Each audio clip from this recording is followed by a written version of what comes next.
This is Haryana building bylaws from 2014। क्या ये book 2023 के अंदर भी रेलेवेंट है? एक्चुअलिटी में इसके अंदर इतने सारे लॉज इस तरीके से हैं जो ओवर द टाइम कभी चेंज ही नहीं हुए हैं, लेकिन कुछ फैक्टर्स ऐसे भी हैं जो ओवर द टाइम इतनी बार चेंज हुए हैं कि ये बुक रेलेवेंट ही नहीं होती।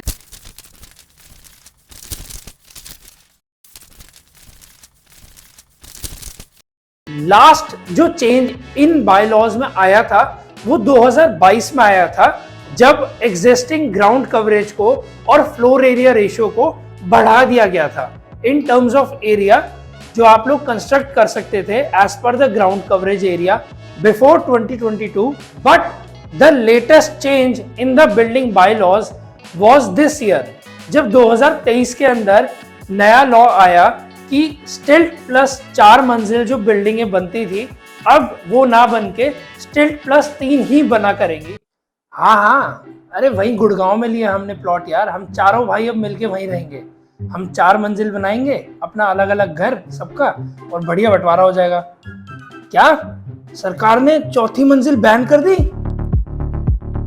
कुछ इसी तरीके का रिएक्शन रहा इस साल पूरे गुड़गांव के बिल्डर्स, डेवलपर्स और जो इन्वेस्टर्स थे उनके बीच। लेकिन इस बैन के पीछे का रीजन क्या था? तो इन अ वर्ड अगर मैं कहूं तो द मेन रीजन बिकॉज जिसकी वजह से ये बैन लगाया गया है 4th फ्लोर पे, वो है ओवर पॉपुलेशन। दरअसल अकॉर्डिंग टू गवर्नमेंट जो गुड़गांव का जो इंफ्रास्ट्रक्चर है इन ऑल द सेक्टर्स, उसके ऊपर थोड़ा प्रेशर आ रखा है due to the overpopulation in these sectors. हालांकि अगर हम कुछ एक्सपर्ट्स की माने तो अकॉर्डिंग टू देम भी जो स्टार्टिंग के सेक्टर्स थे जो गुड़गांव के अंदर बने थे, जो सेक्टर 1 से लेके 57 तक डेवलप हुए थे, जब वो डेवलप हो रहे थे तो उनको इसी तरीके से डेवलप किया गया था कि वहां पे जो प्लॉट्स हैं उनके ऊपर स्टिल्ट प्लस 3 ही मंजिल बनेंगी। तो जितना भी इंफ्रास्ट्रक्चर उसके अंदर लेट डाउन हुआ था, यानी कि जो ड्रेनेज सिस्टम उसमें बनाया गया था या जो सीवरेज सिस्टम उसमें बनाया गया था वो भी, और इसके साथ में जो वहाँ पे जो रोड की विड्थ थी वो भी उसी अकॉर्डिंग डिज़ाइन करी गई थी कि वहाँ पे प्लॉट में स्टिल्ट के साथ में सिर्फ 3 मंजिल बनाए जाएंगे, ना कि 4। So according to those experts only, उनका मानना ये है कि ये जो बैन है वो पुराने सेक्टर्स तक ही लिमिट होना चाहिए, ना कि नए सेक्टर्स में भी इम्प्लीमेंट होना चाहिए।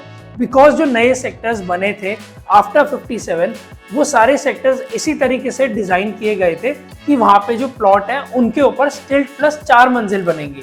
ऑल्दो करंटली जो बैन है चौथी मंजिल पे वो पूरे गुड़गांव में इम्प्लीमेंटेड है।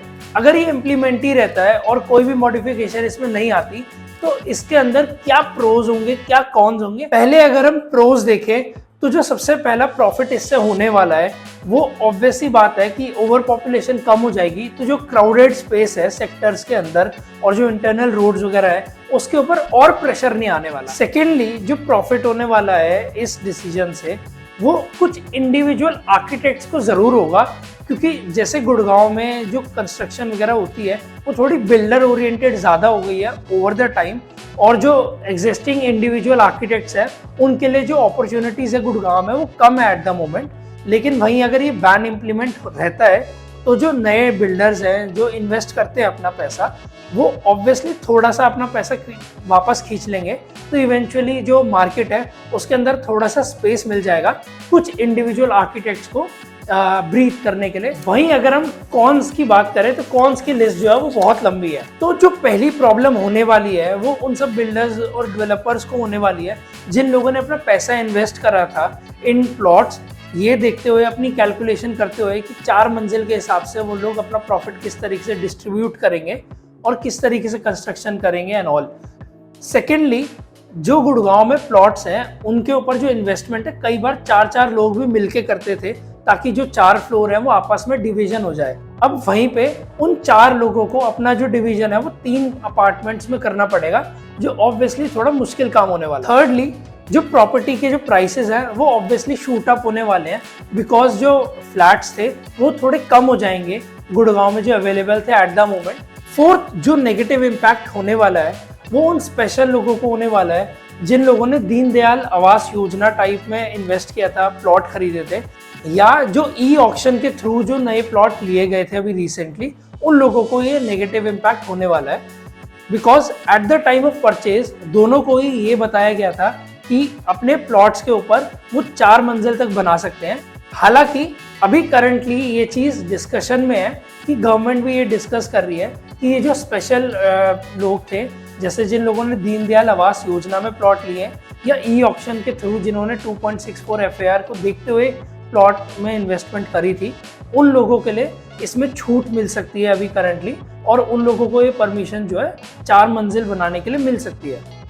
जो ये करंटली जो बैन आया है 4थी मंजिल के ऊपर, इस पे अभी करंटली काफ़ी सारी कमिटीज की इंटरनल चर्चाएं चल रही हैं, और ये जो बैन है इसमें थोड़ी मॉडिफिकेशंस अभी हो सकती है। अब आप लोग बताइए इन द कमेंट्स कि क्या ये जो नया बैन लगा है और 4थी मंजिल के ऊपर, इसका फायदा होगा या नुकसान होगा।